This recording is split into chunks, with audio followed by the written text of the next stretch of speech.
Cheating is not a mistake, it's a choice. Pag nag-cheat ka, ginusto mo yun. Hindi yun aksidente. Hindi yun parang kanin na kapag napaso ka, pwede mong iluwa.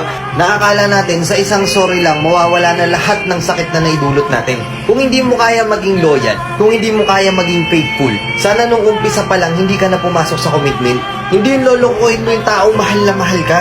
Ay na alam ko yung iba sa inyo hindi kayang aminin to, pero alam kong ganito yung mindset ng iba. Na instead na iwan mo na lang siya, total hindi ka na naman kontento sa pagmamahal niya. Mas pipiliin mo na lang mag-cheat para kung sakaling sumablay ka dun sa bagong trip mo, may babalikan ka.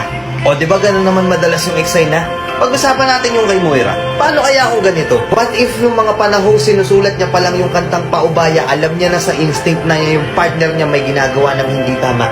What if kaya siguro damang-dama natin yung sakit dun sa kanta niyang Paubaya kasi siya mismo nararamdaman niyang may hindi na tama?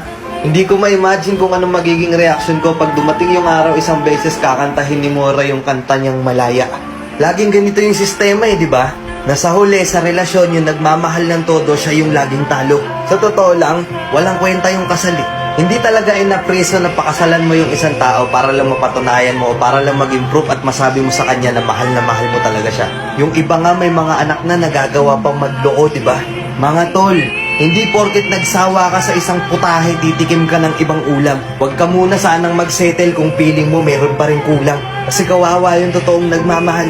Hindi talaga totoo na para lang masabi mo na loyal at faithful ka, idadaan mo sa kasal. Diba? Again, cheating is not a mistake, it's a choice. Kasi kahit gaano pa karaming tukso ang pumalibot sa atin, kung mahal talaga natin yung isang tao, hindi natin magagawang magloko.